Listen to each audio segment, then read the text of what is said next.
Let's see how we can install Git on Windows 11. First, go to Google and download Git. Click on this first result from git-scm. From the downloads options, click Windows or whatever OS you have. Now here you will see these options: 32-bit, 64-bit, 32-bit or 64-bit. So ignore the thumb drive edition. You need to download the standalone version. To check which version you will need, 32-bit or 64-bit, press Windows and R and type msinfo32.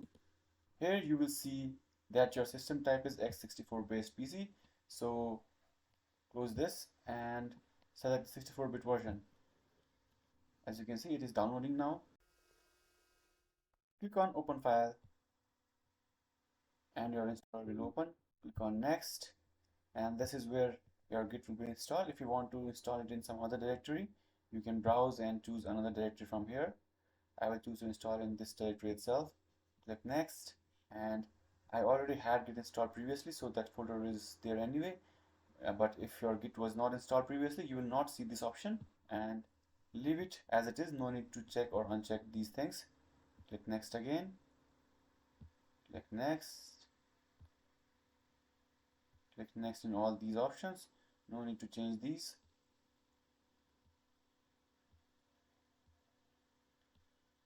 So I'm clicking Next without changing anything. You can also do the same. And finally, our Git installation is starting.